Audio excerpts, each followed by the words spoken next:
ओम नमो भगवते वासुदेवाय। क्या आपको पता है कि बृहस्पतिवार का व्रत केवल भक्ति का प्रतीक नहीं, बल्कि आपके जीवन में धन, सुख और समृद्धि भी ला सकता है?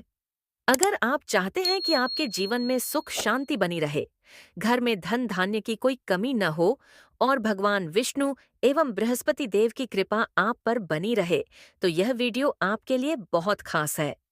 आज की इस वीडियो में मैं बृहस्पतिवार व्रत की कथा लेकर आई हूँ, तो वीडियो को पूरा देखिए, सुनिए और अगर वीडियो अच्छी लगे तो कमेंट बॉक्स में कमेंट जरूर करें। तो चलिए शुरू करते हैं। बृहस्पतिवार व्रत कथा। एक नगर में एक बड़ा व्यापारी रहता था। वह जहाजों में माल लदवाकर दूसरे देशों में भेजा करता था। वह जिस प्रकार अधिक धन कमाता था, उसी प्रकार जी खोलकर दान भी करता था। परंतु उसकी पत्नी अत्यंत कंजूस थी। वह किसी को एक दमड़ी भी नहीं देने देती थी। एक बार सेठ जब दूसरे देश व्यापार करने गया, तो पीछे से बृहस्पति देव ने साधु वेश में उसकी पत्नी से भिक्षा मांगी। व्यापारी की पत्नी बृहस्पति देव से बोली, हे साधु महाराज, मैं इस दान और पुण्य से तंग आ गई हूँ। आप कोई ऐसा उपाय बताएं जिससे मेरा सारा धन नष्ट हो जाए और मैं आराम से रह सकूं। मैं यह धन लुटता हुआ नहीं देख सकती। बृहस्पति देव ने कहा, हे देवी, तुम बड़ी विचित्र हो। संतान और धन से कोई दुखी होता है। अगर अधिक धन है तो इसे शुभ कार्यों में लगाओ, कुंवारी कन्याओं का विवाह कराओ, विद्यालय और बाग बगीचों का निर्माण कराओ। ऐसे पुण्य कार्य करने से तुम्हारा लोक परलोक सार्थक हो सकता है। परंतु साधु की इन बातों से व्यापारी की पत्नी को खुशी नहीं हुई। उसने कहा, मुझे ऐसे धन की आवश्यकता नहीं है जिसे मैं दान दूं। तब बृहस्पति देव बोले, यदि तुम्हारी ऐसी इच्छा है तो तुम एक उपाय करना। 7 बृहस्पतिवार घर को गोबर से लीपना, अपने केशों को पीली मिट्टी से धोना, केशों को धोते समय स्नान करना, व्यापारी से हजामत बनाने को कहना, भोजन में मांस मदिरा खाना, कपड़े अपने घर धोना। ऐसा करने से तुम्हारा सारा धन नष्ट हो जाएगा। इतना कहकर बृहस्पति देव अंतर ध्यान हो गए। व्यापारी की पत्नी ने बृहस्पति देव के कहे अनुसार 7 बृहस्पतिवार वैसा ही करने का निश्चय किया। केवल 3 बृहस्पतिवार बीते थे कि उसी समस्त धन संपत्ति नष्ट हो गई और वह परलोक से धार गई। जब व्यापारी वापस आया तो उसने देखा कि उसका सब कुछ नष्ट हो चुका है। उस व्यापारी ने अपनी पुत्री को सांत्वना दी और दूसरे नगर में जाकर बस गया। वहां वह जंगल से लकड़ी काटकर लाता और शहर में बेचता। इस तरह वह अपना जीवन व्यतीत करने लगा। एक दिन उसकी पुत्री ने दही खाने की इच्छा प्रकट की, लेकिन व्यापारी के पास दही खरीदने के पैसे नहीं थे। वह अपनी पुत्री को आश्वासन देकर जंगल में लकड़ी काटने चला गया। वहां एक वृक्ष के नीचे बैठ अपनी पूर्व दशा पर विचार कर रोने लगा। उस दिन बृहस्पतिवार था। तभी वहां बृहस्पति देव साधु के रूप में सेठ के पास आए और बोले, हे मनुष्य, तू इस जंगल में किस चिंता में बैठा है? तब व्यापारी बोला, हे महाराज, आप सब कुछ जानते हैं। इतना कहकर व्यापारी अपनी कहानी सुनाकर रो पड़ा। बृहस्पति देव बोले, देखो बेटा, तुम्हारी पत्नी ने बृहस्पति देव का अपमान किया था, इसी कारण तुम्हारा यह हाल हुआ है। लेकिन अब तुम किसी प्रकार की चिंता मत करो। तुम गुरुवार के दिन बृहस्पति देव का पाठ करो। 2 पैसे के चने और गुड़ को लेकर जल के लोटे में शक्कर डालकर वह अमृत और प्रसाद अपने परिवार के सदस्यों और कथा सुनने वालों में बांट दो। स्वयं भी प्रसाद और चरणामृत लो। भगवान तुम्हारा अवश्य कल्याण करेंगे।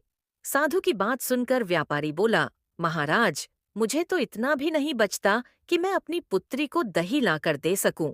इस पर साधु जी बोले, तुम लकड़ियां शहर में बेचने जाना। तुम्हें लकड़ियों के दाम पहले से 4 गुने मिलेंगे, जिससे तुम्हारे सारे कार्य सिद्ध हो जाएंगे। उसने लकड़ियां काटी और शहर में बेचने के लिए चल पड़ी था। उसकी लकड़ियां अच्छे दाम में बिक गई, जिससे उसने अपनी पुत्री के लिए दही लिया और गुरुवार की कथा हेतु चना गुड़ लेकर कथा की और प्रसाद बांटकर स्वयं भी खाया।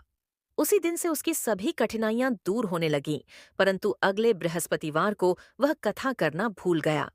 अगले दिन वहां के राजा ने एक बड़े यज्ञ का आयोजन कर पूरे नगर के लोगों के लिए भोज का आयोजन किया। राजा की आज्ञा अनुसार पूरा नगर राजा के महल में भोज करने गया, लेकिन व्यापारी व उसकी पुत्री तनिक विलंब से पहुंचे। अतः उन दोनों को राजा ने महल में ले जाकर भोजन कराया।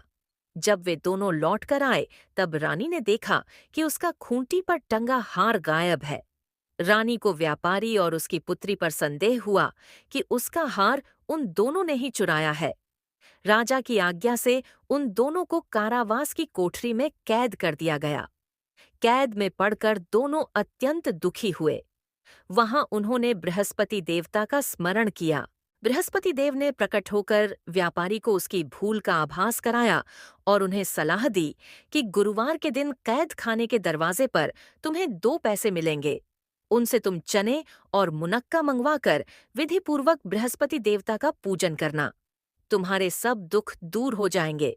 बृहस्पतिवार को कैद खाने के द्वार पर उन्हें 2 पैसे मिले। बाहर सड़क पर एक स्त्री जा रही थी। व्यापारी ने उसे बुलाकर गुड़ और चने लाने को कहा। इस पर वह स्त्री बोली, मैं अपनी बहू के लिए गहने लेने जा रही हूँ, मेरे पास समय नहीं है। इतना कहकर वह चली गई। थोड़ी देर बाद वहां से एक और स्त्री निकली। व्यापारी ने उसे बुलाकर कहा कि हे बहन, मुझे बृहस्पतिवार की कथा करनी है। तुम मुझे 2 पैसे का गुड़ चना ला दो। बृहस्पति देव का नाम सुनकर वह स्त्री बोली, भाई, मैं तुम्हें अभी गुड़ चना लाकर देती हूँ। मेरा इकलौता पुत्र मर गया है। मैं उसके लिए कफन लेने जा रही थी, लेकिन मैं पहले तुम्हारा काम करूंगी। उसके बाद अपने पुत्र के लिए कफन लाऊंगी। वह स्त्री बाजार से व्यापारी के लिए गुड़ चना ले आई और स्वयं भी बृहस्पति देव की कथा सुनी। कथा के समाप्त होने पर वह स्त्री कफन लेकर अपने घर गई। घर पर लोग उसके पुत्र की लाश को राम नाम सत्य है कहते हुए श्मशान ले जाने की तैयारी कर रहे थे। स्त्री बोली, मुझे अपने लड़के का मुख देख लेने दो। अपने पुत्र का मुख देखकर उस स्त्री ने उसके मुंह में प्रसाद और चरणामृत डाला। प्रसाद और चरणामृत के प्रभाव से वह पुण्य जीवित हो गया। पहली स्त्री जिसने बृहस्पति देव का निरादर किया था, वह जब अपने पुत्र के विवाह हेतु पुत्र वधू के लिए गहने लेकर लौटी और जैसे ही उसका पुत्र घोड़ी पर बैठकर निकला, वैसे ही घोड़ी ने ऐसी उछाल मारी कि वह घोड़ी से गिरकर मर गया।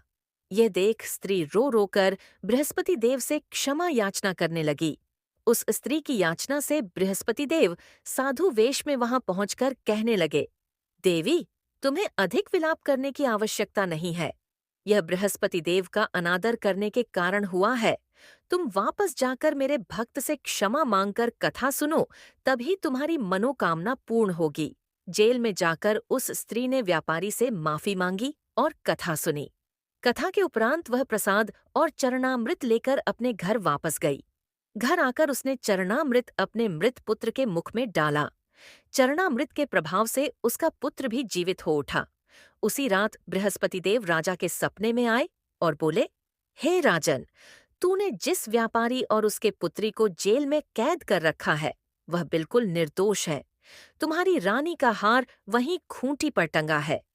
दिन निकला तो राजा रानी ने हार खूंटी पर लटका हुआ देखा। राजा ने उस व्यापारी और उसकी पुत्री को रिहा कर दिया और उन्हें आधा राज्य देकर उसकी पुत्री का विवाह उच्च कुल में करवाकर दहेज में हीरे जवाहरात दिए।